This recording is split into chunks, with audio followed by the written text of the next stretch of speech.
اور بالکل ہی مذموم یہ کوشش ہے کہ جی آپ یہ 3 دانے چینی چھوڑ دیں. آپ نے شاید غالباً جو وزراء کو ابھی ایک وزیر صاحب کو نکالا ہے پنجاب میں، ان کو شاید دیکھ انہوں نے شاید 3 دانے زیادہ ڈال دیے ہوں گے، یا اس سے پہلے جو نکال رہے ہیں، یا ابھی اس حکومت میں یوں لگتا ہے کہ کوئی سیمیسٹر سسٹم ہے کہ جی یہ تابش گوہر آئے وہ 2 سیمیسٹر چلے پھر چلے گئے، یہاں مشیر صحت آئے ڈاکٹر ظفر صاحب وہ رہے 2 سیمیسٹر وہ بھی چلے گئے. ایک پورا عجیب و غریب سسٹم ہے جس میں لوگ آتے ہیں، اس ملک کو لوٹتے ہیں اور پھر وہ چلے جاتے ہیں. اب ہمیں کچھ نہیں پتا کہ محترم حفیظ شیخ صاحب کہاں ہیں، تابش گوہر کہاں ہیں، ندیم بابر کہاں ہیں. چلیں ایک شخص ہمیں معلوم ہے کہ وہ جو کیانی صاحب تھے جو پہلے وزیر صحت تھے جن کے اوپر الزام لگا اور ان کو اتارا گیا، وہ غالباً آج پی ٹی آئی کے سیکرٹری جنرل ہے. وہ بھی ایک علامت ہے کہ جو ہے تو یہ جو اس طرح کی حرکت ہے کہ بھئی آپ کو پچھلے، اب اگر آپ داد و شمار ماشاء اللہ ملک صاحب پڑھتے ہیں، اگست 2019 سے پاکستان میں اشیاء خورد و نوش کی مہنگائی ڈبل ڈیجٹس میں گئی ہے اور پھر وہ کنٹرول نہیں ہوئی. لوگوں کے گلے کٹ گئے ہیں، لوگ بھوکے ہیں، وہ اپنے بچے کو بھوکے ہیں. لیکن یہاں جو ہے ہمیں بجائے یہ کہ یہ آپ اس حکومت کی سوچ دیکھیں کہ جی آٹا کم ہے، کم کھاؤ. اب اپنی نااہلی سے، اپنی نالائکی سے، اپنی کرپشن سے گیس نہیں منگوائی سردیوں کے لیے. آپ کہتے ہیں جی آپ سردیوں میں گیس استعمال نہ کریں، آپ بجلی استعمال کریں. تو یہ وہی بات ہے نا کہ میری اینٹوانیٹ کا یہ جو اس نے فرینچ ریولوشن میں کہا تھا کہ بھئی روٹی نہیں ہے تو کیک کھا لو. بھئی آپ جب کہہ رہے ہیں کہ گیس نہیں ہے، بجلی استعمال، تو بجلی سستی ہے. ابھی آپ نے 2 روپے کچھ یونٹ بڑھایا ہے اور آپ مستقل بڑھائی جا رہے ہیں.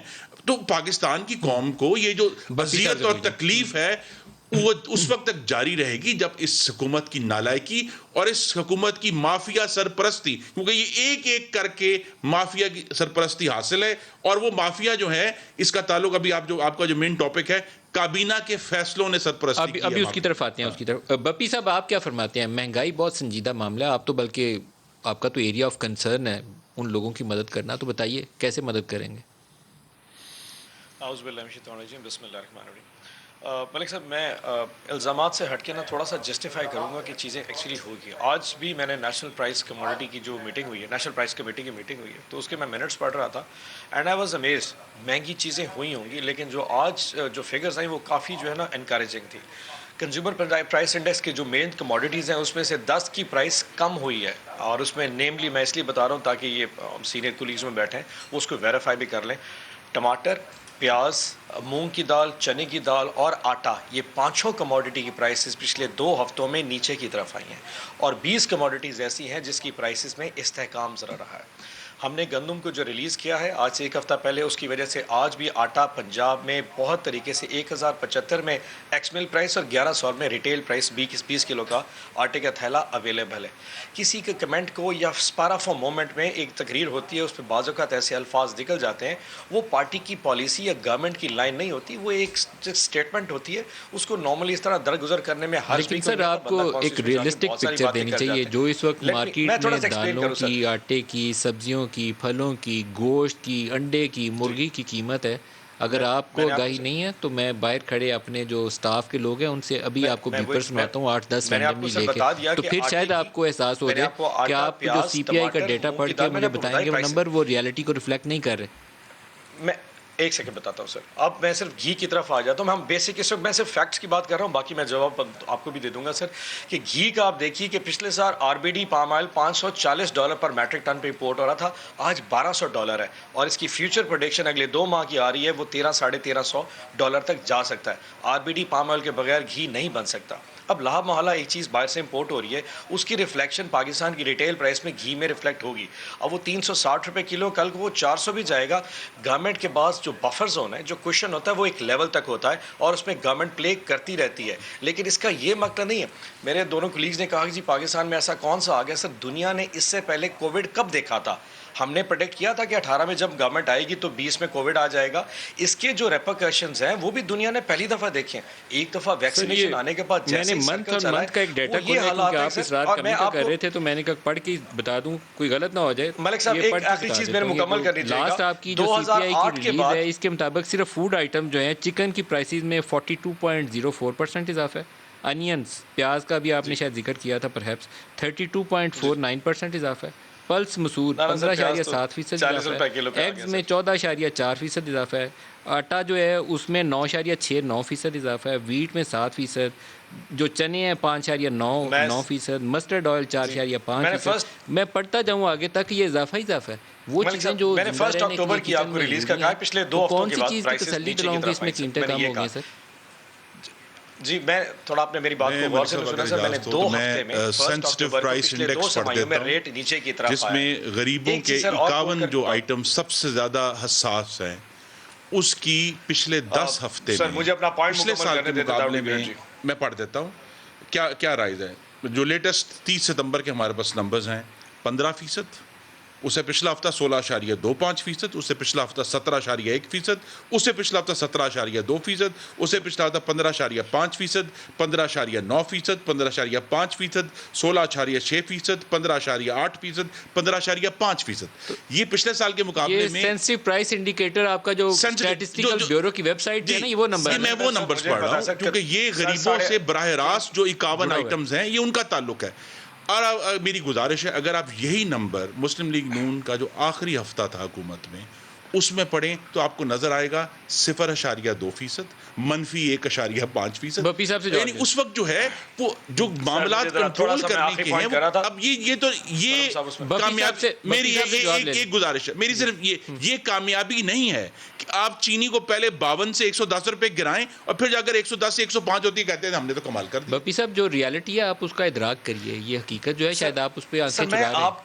ملک صاحب آپ نے میری بات کو غور سے سنا نہیں. میں نے پوائنٹ یہ کلیئر کیا کہ کووڈ آنے کے بعد اور ویکسینیشن کے بعد جب اکنامک جب سائیکل اٹھا، آپ کو شاید یاد ہو، تھوڑا سا میں کلیئر کروں. پچھلے سال -$7 کے اوپر بیرل کے اوپر جو ہے نا تیل بکتا رہا. پچھلے سال مارچ کی بات کر رہا ہوں سر، پرانی 1.5 سال پرانی بات کر رہا ہوں، کیونکہ سٹور کرنے پاس اوپیک کے اوپر جگہ کوئی نہیں تھی. آج $82 پہ چلا گیا ہے. اب یہ $82 سے ہم نے نہیں کیا، انٹرنیشنل تیل کی قیمت بڑھی، اس کا امپیکٹ پاکستان جیسے ملک میں ہر چیز میں آٹومیٹکلی، چاہے وہ مرغی کیوں نہ ہو، اس میں بھی ٹرانسلیٹ ہو جائے، کیونکہ ٹرانسپورٹ کی پرائسز آٹومیٹکلی بڑھ جاتی ہوتی ہیں. سو my point of view is کہ چیزیں دنیا میں اتنی. اور ایک چیز اور بتاؤں سر، 2008 کے بعد جو کموڈیٹی کے جو سب سے بالا جو ایک دنیا کا بینچ مارک بنا تھا وہ 2008 کا جب ریپریشن آیا تھا، اس کے بعد آج 2021 میں اس سے زیادہ مہنگائی چلی گئی ہے. یعنی کہ وہ جو انفلیشن کا جو کانسیپٹ جو آ کے سپریس کرتا ہے وہ دنیا میں ہر جگہ پہ زیادہ کہہ رہا ہے. پر ریسٹ ایشور، میں اس لیے بتانا چاہ رہا ہوں کہ سر دنیا کو اور پاکستان کو بھی آپ کو میسج کہ یہ چیزیں صرف وقتی ہیں. Rest assure within a month اور سو چیزیں آٹومیٹلی انٹرنیشنلی بھی کم ہوں گی اور پاکستان میں بھی کم ہوتے جائیں گی. مطلب میں آج بیٹھ کے ہم یہ بھی کہہ سکتے ہیں یہ ہو گیا نہیں سر. I can see a ray of hope down the line. جب آپ بجلی اور گیس کی قیمتیں بڑھا رہے ہو تو تب بھی انفلیشن اوپر جاتا ہے، نیچے نہیں آتا. تو آپ کے جو 2 بڑے اس وقت اکنامک ڈیسیژنز ہیں، ٹیرس انکریز کرنا اور روپے کی نیچے قیمت گرنا، اس کے سبب انفلیشن اور بڑھے گا. یہ میں آپ کو لکھ کے دینے پہ تیار ہوں، آپ ابھی اس کو نیچے نہیں کر سکیں گے. اور قطع کلامی کی معافی چاہتا ہوں ملک صاحب، صرف ایک چیز ایڈ کرنا چاہتا تھا کہ میرے بھائی نے سارا مقدمے کا انحصار اپنا یہ بنایا کہ انٹرنیشنلی تیل کی قیمت میں اضافہ ہو گیا.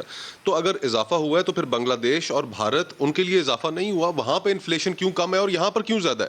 اس چیز کو بھی تو آپ مد نظر رکھیے کہ اس وقت پوری ریجن میں سب سے زیادہ جو انفلیشن ہے وہ پاکستان میں.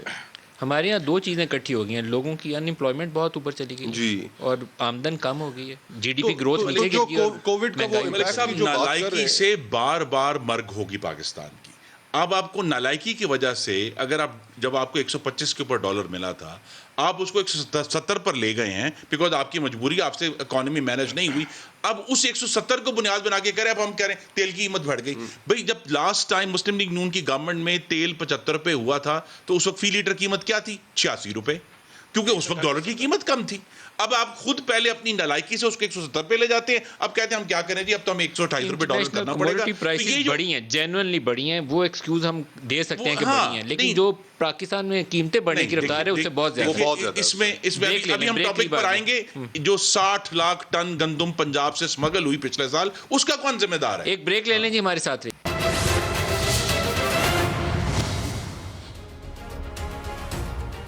Welcome back. نیا جو احتساب کا آرڈیننس آیا ہے اس کے اوپر اپوزیشن جماعتوں کا بڑا سخت رد عمل ہے. اس میں ایسی کون سی کلازز ہیں کہ تمام بڑے لیڈرز اس کو کویسچن کر رہے ہیں؟ بعضوں نے کہا کہ یہ حکومت نے اپنے لیے ایک NRO جو ہے وہ جاری کر دیا ہے کیونکہ کیبنٹ کے ڈیسیژنز، ایکنک کے، NEC کے تمام وہ ڈیسیژن جس میں حکومت یا کوئی پبلک آفس ہولڈرز انوالو ہوگا اس کو پروٹیکشن دے دی گئی ہے۔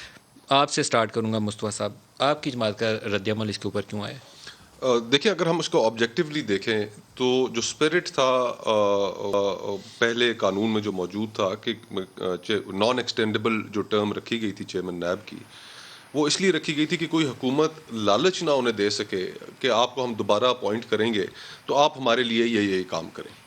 اب حکومت نے اس پرپس کو تو ڈیفیٹ کر دیا، اور پچھلے 4 سالوں میں سیاستدانوں کو تو آپ ایک سائڈ پہ رکھ لیں، ہماری گریونسز کو آپ بالکل ذکر نہ ان کا کریں، لیکن اس کے علاوہ اگر آپ نیب کا کردار دیکھیں تو ہمیں اس کانورسیشن میں مرحوم بریگیڈیئر اسد منیر صاحب کو نہیں بھولنا چاہیے کہ ان کی شریف آدمی کی اس حد تک ہراسمنٹ کی گئی کہ الٹیمیٹلی انہوں نے ایک انتہائی قدم اٹھا لیا۔ پھر اسی طرح پنجاب یونیورسٹی کے ٹیچرز آپ دیکھ لیں، چند دن پہلے، ابھی ڈیڑھ ہفتہ پہلے، ایک صاحب سندھ سے آئے، ان کو کسی انکوائری میں انہوں نے بلایا ہوا تھا، وہ دفتر سے باہر نکلے، انہیں ہارٹ اٹیک ہوا، وہاں پر ان کی وفات ہو گئی۔ تو نیب کا جو کردار ویسے 8 بھی رہا ہے، اکتوبر کے بعد اگر اس آرڈیننس کے ذریعے جیسے ان کو کام کرنے کی اجازت دی گئی ہے، جسٹس دیدار صاحب کو آپ کے دور میں لگایا گیا تھا؟ مجھے یاد نہیں ہے جی۔ جسٹس دیدار ان کے دور میں لگے تھے جب چودھری نثار نے اس کو چیلنج کیا تھا، جس پہ سپریم کورٹ کا حکم نامہ بھی آیا تھا۔ وہ غالباً اکبر الفصیح بخاری صاحب کو چیلنج نہیں کیا تھا انہوں نے، جسٹس دیدار کو چیلنج کیا گیا تھا کہ میننگ فل جو ہے کنسلٹیشن میننگ فل ہونی چاہیے، وہ وہ فیصلہ والا جو ایلیمنٹ تو اس میں پھر سپریم کورٹ کا آرڈر بھی اور پرسن اسپیسیفک ہو گیا، اور پرسن اسپیسیفک بھی ہو گیا۔ اور پھر ملک صاحب کے جو کرپشن ایک پرابلم تو ہے پاکستان میں، اس کو، اور ان پچھلے 3 سالوں میں جو انہوں نے دعویٰ کیا تھا کہ ہم کرپشن کو قابو میں لائیں گے، پاکستان میں کرپشن تو بڑی ہے۔ اگر 8 اکتوبر کو ان آفس ان کا قیام جو ہے وہ پھر اب لیگل ہے یا وہ کوشچنیبل ہے سپریم کورٹ کے فیصلوں کی روشنی میں؟ دیکھیں نا، پہلی چیز تو یہ ہے کہ آرڈیننس جو ہے وہ ان اٹ سیلف لانا جو ہے، ساری لیجسلیشن جو حکومت کر رہی ہے وہ لیجسلیشن آرڈیننس کے ذریعے کر رہی ہے۔ تو ایسی امپورٹنٹ جو لیجسلیشن ہے وہ تو کنسنسس کے ساتھ ہونی چاہیے کہ اگر ہم نے کرپشن کو ٹیکل کرنا ہے تو کسی فریق کو یہ موقع نہ ملے یہ کہنے کا کہ جی کہ اس کے اندر بائسنس ہے۔ تو جب کنسنسس نہیں ہوگا اس کے نتیجے میں جو کچھ بھی آپ کریں گے لوگ کہیں گے فاؤل کرائی کریں گے۔ تو اس کو ایک تو آرڈیننس کے ذریعے نہیں آنی چاہیے تھی، دوسرا جو ایکسٹینشن دی چیئرمین نیب کو ہمارے خیال میں وہ غیر قانونی ہے۔ وہ اسپرٹ جو ہے وہ جو پہلا ڈیفیٹ کرتی ہے، نیب کی کارکردگی پچھلے 4 سالوں میں سیاستدانوں کو چھوڑ کے اس کے علاوہ بھی بہت متنازع رہی، اور ان سارے سپریم کورٹ کی ججمنٹس موجود ہیں، ہائی کورٹ کی ججمنٹس موجود ہیں جس میں کہا گیا، ججز نے کہا کہ پولیٹیکل انجینئرنگ کے لیے نیب استعمال ہو رہا ہے۔ چیف جسٹس کھوسا نے کہا کہ پرسیپشن ہے کہ لاپ سائڈڈ اس ملک کے اندر احتساب ہو رہا ہے۔ تو جو ڈسکریشنری پاورز تھیں چیئرمین نیب کی، وہ جس طریقے سے اپوزیشن کے خلاف استعمال ہوئی ہیں تو وہ تو سب کے سامنے ہے۔ تو اس صورتحال میں اپوزیشن پہلے تو پارلیمان کے اندر بلاول صاحب نے تو بڑا سخت اس کے اوپر موقف لیا، ٹویٹ ان کی اچھی بڑی تگڑی انہوں نے ٹویٹ کی اور بڑا تگڑا انہوں نے موقف لیا کہ جی کہ ہم اس چیز کو قطعاً نہیں مانیں گے۔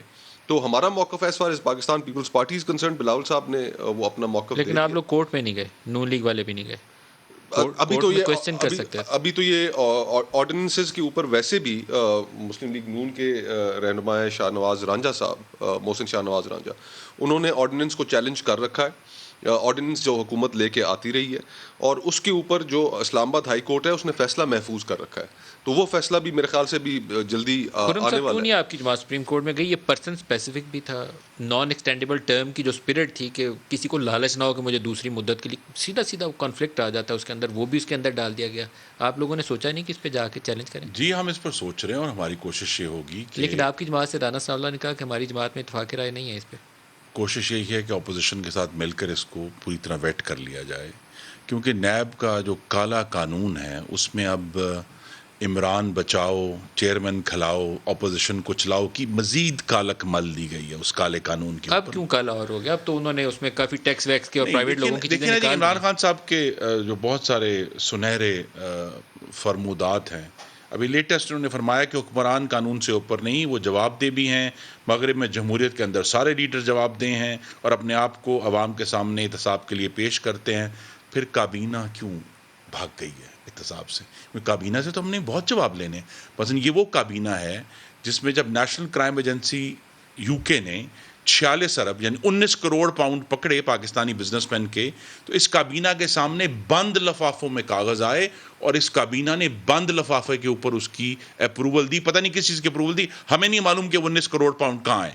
تو یہ کابینہ سے جواب لینا ہے نا ہم نے. یہ وہ کابینہ ہے جس نے 11 لاکھ ٹن جو ہے چینی ایکسپورٹ کی اجازت دی, جس کی وجہ سے 52 روپے چینی جو ہم چھوڑ کر گئے تھے آج 110 پر اور کم نہیں ہو رہی. کابینہ سے جواب لینا ہے. اس کابینہ نے 13 دفعہ اجازت دی ہے دوائیوں کی قیمت بڑھانے کی. اس کے اندر کیا کیا انٹرسٹ انوالو تھے ہم پوچھنا چاہیں گے. پنجاب کابینہ نے یہ سوال ہی نہیں پوچھا کہ بھئی اگر واقعی وزیر کہہ رہا ہے کہ 6 ملین یعنی 60 لاکھ ٹن گندم 2020 میں پنجاب سے اسمگل ہوئی, تو کون ذمہ دار ہے؟ اس آرڈیننس کی روشنی میں کابینہ کے CDWP کے ایکنک کے کابینہ کی ذیلی کمیٹیوں کے جس میں ECC اور سب آ جائیں گے ان سب کے فیصلوں کو تو یہ سوال پوچھنا ہے کہ جب پچھلے سال اپریل میں مئی میں جون میں ان کو $2-3-4 کے اوپر LNG اویلیبل تھی, آج یہ $25 LNG کیوں خرید رہے ہیں؟ اب نہیں پوچھ سکیں گے نا.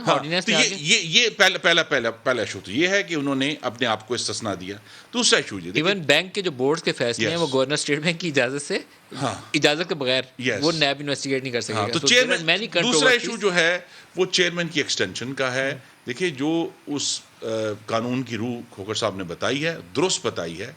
یہاں آپ نے ایک مستقل دروازہ کھول دیا ہے کہ وہ حکومت جس نے اس چیئرمین کو ابیوز کیا ہے اپوزیشن کو ریپریس کرنے کے لیے, اور یہ صرف سپریم کورٹ نے صادر رفیق کیس میں کہا کہ فنڈامنٹل رائٹس کو کچلا گیا ہے, ہیومن رائٹس واچ کہہ چکا ہے, لاہور ہائی کورٹ کہہ چکا ہے, اسلام آباد ہائی کورٹ کہہ چکا ہے, یہاں تک کہ یورپین یونین کہہ چکا ہے کہ یک طرفہ احتساب ہے, کاؤنسل آف اسلامک آئیڈیالوجی نے کہا ہے کہ یک طرفہ احتساب ہے. تو یہاں جب اس قسم کے ایشوز ہیں اور یہ چیئرمین صاحب جن کے اوپر بہت گمبھیر سوالات ہیں, کیونکہ دیکھیں نا یہ وہی چیئرمین ہے جس نے عمران خان صاحب کے کیسز بند کیے ہیں, حکومت کے سارے حواریوں کے کیسز بند کر دیے ہیں. تو یہ سوال تو اٹھے گا نا کہ بھی آپ نے ایک ایسے شخص کو دوسرا جو ایشو ہے اس کے ساتھ جڑا ہوا ہے نہیں عمران خان صاحب کی جو ریفیوزل ہے میننگ فل کنسلٹیشن کرنے کی, انہوں نے کہا جی ہم شہباز شریف سے بات ہی نہیں کریں گے.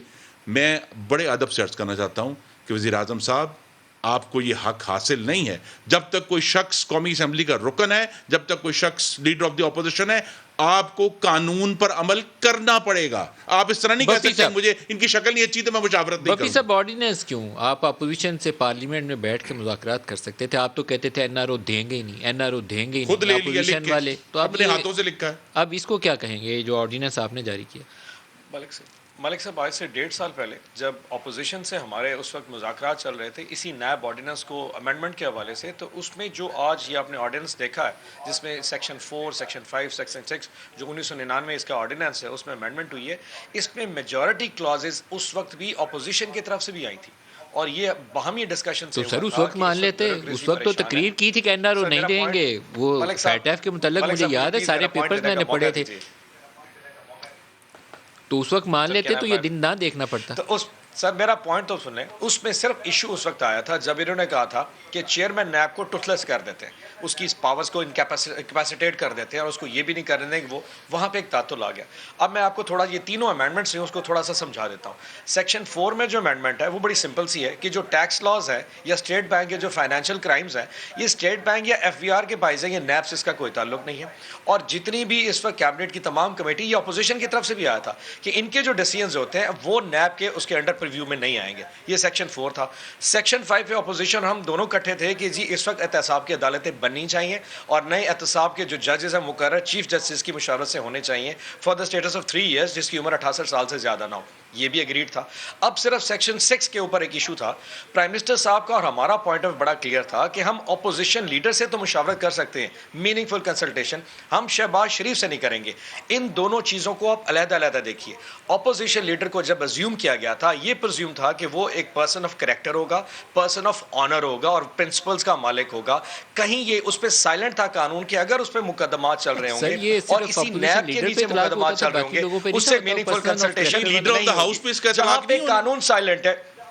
سر پلیز مجھے جہاں میننگ فل کنسلٹیشن تھا اور جہاں پہ قانون سائلنٹ تھا وہاں پہ پرائم منسٹر نے کہا کہ میں اس شخص کو ساتھ میننگ فل کنسلٹیشن نہیں کروں گا جس کے اوپر نیب کیسز چل رہے ہیں. آئی ہوپ کہ اس وقت اتنا اپوزیشن کے پاس ظرف ہوتا, وہ کہتے ٹھیک ہے شہباز شریف سے نہیں, آپ کسی اور سے کرتے ہیں, شاید ہم بھی مان جاتے. اب اس میں میرا پوائنٹ آف ویو ہے, ہم نے اس میں کہا کہ جب تک نیا نیب ملک صاحب NEC, ایکنیک, CDWP, PDWP یہ اس کے پرویو سے ہم نے نکال دی ہیں. ملک صاحب یہ ساری چیزیں اس وقت اپوزیشن کے ساتھ جب ڈسکس ہوئی تھی, یہ ساری اس وقت بھی پوائنٹ رکھے گئے تھے, یہ ہم نے کوئی پوائنٹ نہیں رکھا تھا, یہ اس وقت ان کا بھی پوائنٹ آف ویو تھا.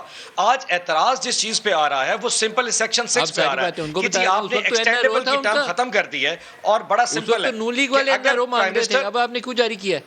سر ملک صاحب عرض تو سنیں, اگر لیڈر آف دا ہاؤس اور لیڈر آف دا اپوزیشن میں دونوں میں میننگ فل کنسلٹیشن نہیں ہوتی تو ایک ڈیڈ لاک تھا. ہم نے اس میں ایکسٹینڈیبل کی کلاس ختم کر کے کہا کہ جب تک تمام چیزیں آپس میں طے نہیں ہوتی اس وقت نیب چیف یہ ایکسٹینڈ کر کے کام کرے گا, اس کو ایکسٹینڈ نہیں کیا. سے بات نہیں کریں گے, اور ہم نے ملک صاحب ایک سوال میں جولائی 2020 کے بعد حکومت سے نیب قانون پر بات نہیں کی, ہمارا مطالبہ بھی نہیں ہے. ملک صاحب میں ایک سوال, میں وہی کہہ رہا ہوں 1.5 سال پہلے کی بات کر رہا ہوں سر. فیٹ ایف کی جب قانون سازی ہو رہی تھی اس وقت اپوزیشن براہ راست اسٹیبلشمنٹ سے انگیج کر رہی تھی. فیٹ ایف کے قوانین کی پاس ہونے کی بنیادی وجہ بھی یہی تھی. آپ لوگ تو اس وقت بھی کہتے تھے ہم نے بات ہی نہیں کرنی اپوزیشن سے, وہ قانون بنائے بھی کہیں اور تھے, بڑا سمپل ہے, اور میں بڑا ریشنل بات کر رہا ہوں. اس وقت سارا کچھ راستہ توڑا آپ لوگوں نے, اب وہی چیزیں ساری اپنے ہاتھ سے کر رہے ہیں, اب ساری چیزیں اپنے ہاتھ سے. پوائنٹ آف ویو ہے نا کہ اس پہ مطالبہ نہیں ہے, آج بھی کوئی ایکسٹینشن چیف کے ایکسٹینشن کا کیس نہیں موجود تھا. ملک صاحب آپ دیکھیں نا اس وقت کی ضرورت دیکھیں کہ اس وقت اس کی ایکسٹینشن آئی کھڑی ہے جو ایک لیڈر آف اپوزیشن اس پہ کیس چل رہے ہیں, آپ کہہ رہے ہیں اسے کہ انویسٹیگیشن آفیسر اپنی مرضی کا بتا دو. ایکسٹینشن کی ضرورت ہے کیوں؟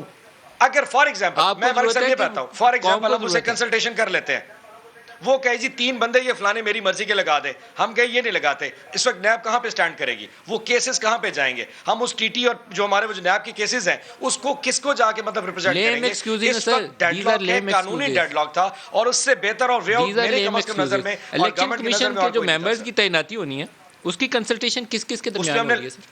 ہم نے لیٹر لکھا ہے اس میں, آپ ہماری یہ دیکھیں نا, اگر ہماری میل آف آئی ڈی ہوتی تو کے پی کے ممبر اور پنجاب کے ممبر کے لیے ہم نے لیٹر لکھا ہے. قانون کو کچل رہے ہیں اور وہ سمجھتے ہیں کہ جسٹ بیکاز کہ وہ اپنے ذہن میں, ان کے ذہن میں ہے کہ جی کھوکر صاحب جو ہیں وہ اتنے ہینڈسم کیوں ہیں تو میں تو ان سے مشاورت نہیں کروں. لیکن کھوکر صاحب وہ کنسلٹیشن ہوگی تو ممبرز لگیں گے نا, الیکشن کمیشن کے ممبرز بھی تو لگانے ہیں. ملک صاحب بنیادی بات یہ ہے کہ ملک صاحب آپ نے لیٹر لکھا ہوا ہے, حکومت کسی ایشو پر اپوزیشن کے ساتھ انگیج نہیں کرنا چاہتی. یہ تو صرف چند ایگزامپلز ہیں نا, ابھی ریسنٹ ایگزامپلز ہیں. اگر ہم تھوڑا سا پیچھے چلے جائیں, آپ کو یاد ہوگا کہ جب پاکستان اور بھارت کے درمیان کشیدگی انتہا کو پہنچ گئی اور ہم نے ان کے جہاز گرا دیے ہماری زبردست ایئر فورس نے, تو اس وقت جو ان حالات کے اندر جو بریفنگ رکھی گئی اس میں وزیر اعظم نے آنے سے انکار کر دیا. آرمی چیف کو سٹیپ ان کرنا پڑا, انہیں تمام اپوزیشن کے اور پارلیمانی رہنماؤں کو بریفنگ دینی پڑی. گلگت بلتستان کا ایشو ہو, کشمیر کا ایشو ہو, کوئی ایشو آپ اٹھا لیں اس کے اوپر وزیر اعظم اپوزیشن کے ساتھ بیٹھنا پسند ہی نہیں کرتے. وہ چاہتے ہی نہیں ہے کہ کنسنسس ہو. حکومت کی صرف اور صرف پچھلے 3 سالوں میں ان کے پاس دکھانے کے لیے کچھ ہے نہیں. اپنی جو ووٹر بیس ہے اس کو صرف یہ کانسٹنٹ سگنلنگ کرتے ہیں کہ دیکھو ہم ان کے ساتھ نہیں بیٹھیں گے, لیکن جو ریاست کے معاملات ہیں وہ ان کے اس رویے کی وجہ سے وہ ان میں نقصان ہو رہا ہے. آج ہماری متفقہ کوئی ایک فارن پالیسی موجود نہیں ہے. ہم واحد ملک ہیں, اور خصوصاً ان حالات میں جہاں پر افغانستان میں پوری دنیا کی اس کے اوپر نظریں ہیں, بہت سے سوالات اٹھ رہے ہیں. ہمارا قومی اسمبلی کا ایک اجلاس افغانستان کے اوپر نہیں ہوا, ہم متفقہ فارن پالیسی نہیں تیار کر سکے. ہمارے ساتھ FATF آگے چل کر ہمارے ساتھ جو چیلنجز ہماری فارن پالیسی کو آنے ہیں اس کے اوپر کوئی گفتگو نہیں ہو سکی. IMF کے ساتھ جو چیلنجز ہمیں آنے ہیں, ہماری معیشت کا برا حال ہے. تو حکومت صرف اور صرف ان کے پاس ایک چیز ہے کہنے کے لیے, چاہے مہنگائی ہو, چاہے فارن پالیسی ڈیزاسٹر کا شکار ہو جائے کہ یہ کرپٹ ہے, یہ چور ہے, ہم نے ان کے ساتھ نہیں بیٹھنا. ارے بھائی ملک کا معاملات بھی تو چلا. عمران خان صاحب میں پھر دوہرا دوں, کہا تھا حکمران قانون سے اوپر نہیں, وہ جواب دہ ہیں. اس آرڈیننس نے ان کو قانون سے اوپر کر دیا ہے, ان کو جواب دہی سے استثناء دے دیا ہے اپنے سارے ہواریوں کو. کیونکہ اب حکومت جاتی ہوئی نظر آ رہی ہے تو خوف آ گیا کہ بھئی اگر یہ سارے فیصلے چیلنج ہو گئے, ہم سے پوچھ لیا کہ وہ 19 کروڑ پاؤنڈ کدھر گئے, کس کو دیے, تو کون جواب دے گا. انہوں نے کہا جی استثناء دے دو, تو استثناء دے دیا. تو یہ ایک ایسا NRO ہے جو خود عمران خان صاحب نے جس پر اپنے دستخط سے صدر مملکت کو بھجوایا اس کے اوپر صدر نے دستخط کر دیے. خود این آر او لکھ کے اپنے آپ کو اپنے ساتھیوں کو روکنے کے اپنی لیے مافیا جو آپ میں یکسوئی نہیں ہے. ٹی وی چینلز پہ کہہ کے ملائن کر کے راستہ نہیں نکلے گا. آپ اپوزیشن جماعتوں میں یکسوئی نہیں. جی یکسوئی اس پیدا کرنے کے لیے اس وقت بالکل کوشش ہو رہی ہے کہ مجھے امید ہے کہ کل تک ہم سب کی مشترکہ ریکویزیشن بھی آ جائے گی قومی اسمبلی میں ان سارے ایشوز کو ڈسکس کرنے کے لیے, اور اس کے اوپر جو اگر قانونی چارہ جو سپریم کورٹ آف پاکستان میں اس کے لیے بھی ہم اکٹھے جائیں گے کورٹ میں انشاءاللہ. سپریم کورٹ میں اکٹھے جائیں گے جی پیپلز پارٹی کے ساتھ. ہاں جی پیپلز پارٹی کے ساتھ, دوسری جماعتوں کے ساتھ, ایم ایم اے کے ساتھ. اور بلکہ اس وقت تو ہمیں ایڈوائس یہ ہے کہ تمام جماعتیں علیحدہ علیحدہ جائیں اکٹھے, تاکہ 8-10 پٹیشنز وہاں اکٹھی ہوں اور پھر اس کی بنیاد پر وہ یہ کیس. لیکن کورٹس میں جائیں گے, آپ کی جماعت بھی جائے گی. دیکھیں ہم نے ابھی فیصلہ اس کا کرنا ہے اور 1-2 دنوں میں ہم اپنا جو فیصلہ ہے وہ سامنے لے آئیں گے اس پر. آپ بتائیے بپی صاحب. ملک صاحب ایک چھوٹا سا پوائنٹ آف ویو, میں مطلب ود آل ڈیو ریسپیکٹ, وہ کہہ رہے ہیں جی آپ نے اپوزیشن کو کنسلٹیشن کے لیے آج تک ایکوائر نہیں کیا. آپ ان کے ایٹیٹیوڈ پہ تھوڑا سا غور تو کیجیے. ویسے اور پچھلے صرف 6 ماہ کے, میں زیادہ پیچھے نہیں جانا چاہتا, گجرانوالہ کے جلسے سے لے کے حمداللہ محب سے ملاقات سے لے کے افغان امبیسڈر کی اسٹیٹمنٹ سے لے کے مزار قائد کے اوپر اسٹیٹمنٹ اور کل کی مریم بی بی کی اسٹیٹمنٹ, ایسے لوگ جو سیاست کو صرف اس لیے استعمال کرتے ہیں کہ کسی طرح ہم اس طاقت میں آ جائیں, چاہے ملک کی ایسی تیسی ہو جائے, اس میں انسٹیٹیوشنز کو بھی یہ آ کے ایک ٹارنش کرنے کی کوشش کرتے ہیں. ڈو یو ریئلی ایکسپیکٹ کہ ان کے ساتھ کسی لیول پہ انگیج کیا جاتا ہے؟ میں صرف نون لیگ کی بات کر رہا ہوں. مصطفیٰ کھوکھر صاحب کو 2 منٹ کے لیے سائڈ پہ سر ان کو اڈیالہ جیل میں ڈالنا چاہیے. پارلیمانی روایات کو آپ بالکل فالو نہیں کرنا چاہتے. آپ کے ایٹیٹیوڈ اتنے ہاکش ہو جاتے ہیں کہ آپ صرف اپنی وراثت اور سیاست کے بیانیے کے ڈرامے میں پورا ملک جھنجھوڑنا شروع کر دیتے ہیں. کہاں پہ ان کو کس جگہ پہ انگیج کیا جائے, ہمیں وہ رستہ اور وہ چھوٹی سی نا وہ ونڈو آف اپرچونٹی بھی نظر نہیں آتی. ایک سائڈ پہ اپوزیشن لیڈر ہے جس پہ کیس چل رہا ہے, ایک سائڈ پہ ان کی اپنی بھتیجی ہیں جو کل جس طرح کی اسٹیٹمنٹ دے رہی تھی. یہ آپ چاہتے ہیں کہ ان کے ساتھ کس لیول پہ کہاں انگیج کیا جائے؟ مطلب تھوڑی سینس پریویل کرنی چاہیے گورنمنٹ کو بھی, ہمیں بھی نظر آنا چاہیے کہ اپوزیشن کی یہاں سینس پریویل کر لی ہے, یہاں ان کو انگیج کر لیتے ہیں. ہر بال وہ ہاکش ایٹیٹیوڈ اور جہاں پہ جا کے ایک انسٹیٹیوشن کو اٹھا کے وہ اٹھا کے مارنا شروع کر دیتے ہیں. آئی تھنک یہ ایٹیٹیوڈ ان کو اپنے آپ پہ بھی تھوڑا غور کرنا چاہیے, ورنہ ہم تو مدرہڈ کے فارمولے کے تحت وی انڈرسٹینڈ کہ گورنمنٹ اگر ایک سٹیپ آگے بڑھائے گی تو ابھی اپوزیشن آئے گی, پر ان کے رویے اتنے میرے خیال وہ سینسٹیوٹی سے اگلے لیول پہ چلے گئے کہ ہمیں بھی اب نظر نہیں آتا کہ یہ انگیج کیسے ہوں گے. سر مجھے آپ کے جذبات دیکھ کے لگ رہا ہے ان کو زندہ نہیں رہنے دینا چاہیے. پاکستان کو سب سے زیادہ نقصان جو ہے عمران خان نے پہنچایا ہے جب وہ کاؤنسل آن فارن ریلیشنز میں جا کے کہتے ہیں کہ پاکستان آرمی نے القاعدہ کو ٹرین کیا, جب وہ اب 2 دفعہ آن ریکارڈ کہہ چکے ہیں کہ اگر کشمیر کا مسئلہ ہوتا ہے تو ہم اپنا نیوکلیئر ویپنز اپنے ختم کر دیں گے. اس طرح کی بے شمار سٹیٹمنٹ ہیں جن پاکستان کی فارن پالیسی کو سخت ترین عمران خان نے نقصان پہنچایا. اون بھائی نے جو کہا کہ اپوزیشن ونڈو آف اپرچونٹی نہیں دیتی اور بہت ہاکش ہے, تو میں ان کی توجہ دلانا چاہوں گا. آج سے 2 ہفتے پہلے آپ کے وزراء تھے جنہوں نے الیکشن کمیشن کے بارے میں یہ بیانات دیے کہ اس کو ہم جلا دیں گے, اس کو جلا دینا چاہیے. الیکشن کمیشن نے پیسے پکڑے ہوئے. ہم آپ کے سامنے ایک اپنا ریزنڈ موقف رکھ رہے تھے, صرف ہم نہیں, ہمیں چھوڑ دیں چلے ہم شاید ہمارا اوپینین بائسڈ ہے, لیکن انڈیپینڈنٹ اور نیوٹرل ایکسپرٹس نے بھی کہا کہ ای وی ایم کے اوپر آپ کا موقف درست نہیں ہے. ای سی پی نے بھی یہی کہا, اور جب یہ باتیں ہوئیں تو آپ نے کہا کہ جی کہ ہم تو ای سی پی کی دھجیاں پہ کھیر دیں گے, وہاں کے ممبران اس کے خلاف. ہاکش ایٹیٹیوڈ کس کا ہے؟ آپ کہتے ہیں کہ جی کہ امریکہ میں کھڑے ہو کر کہتے ہیں کہ میں تو اے سی اتار لوں گا. ایک اپوزیشن کے رکن ہے, ان کے اوپر آپ ایسے حالات بنائے گئے کہ ان کے اوپر ہیروئن ڈال دی گئی, یعنی کہ ان اور حکومت کے پاس کوئی جس کی سزا موت ہے, جس کی سزا موت ہے. تو آپ خود بھی تو دیکھیں آپ نے کیا کیا قدم اٹھائے اور اپوزیشن کو کس حد تک دھکیل دیا. لیکن اس کے باوجود اسلام آباد میں ایک مذہبی جماعت نے یلغار کرنے کی کوشش کی.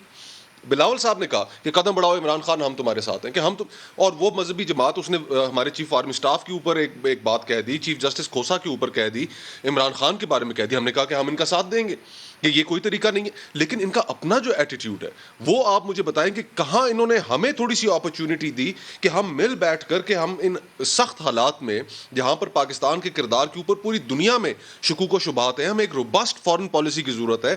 ہماری معیشت ہچکولے کھا رہی ہے, انفلیشن اس ریجن میں سب سے زیادہ ہائی ہے, ہم بڑے مشکل حالات میں. جو واشنگٹن کے ساتھ اس وقت ہمارے معاملات چل رہے ہیں, اگر یہ ان کو تھوڑی بہت بھی ریئلائزیشن ہے گراؤنڈ ریالٹیز کی تو یہ فوراً ہمارے ساتھ نیشنل کنسنسس ایوالو کرنا چاہیے جو ایگزسٹ ہی نہیں کرتا. ملک صاحب توجہ ہی نہیں, آپ نے فارن پالیسی کا معاملہ چھیڑ دیا ہے.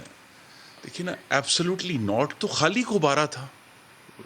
جو مانگا ہی نہیں. اور اب امریکہ نے کہا ہے, انہوں نے خود اعتراف کیا ہے کہ جو بیسس مانگے ہی نہیں, جو سوال کیا نہیں گیا, اس کا جواب ایبسولوٹ نوٹ کیسے ہو سکتا ہے.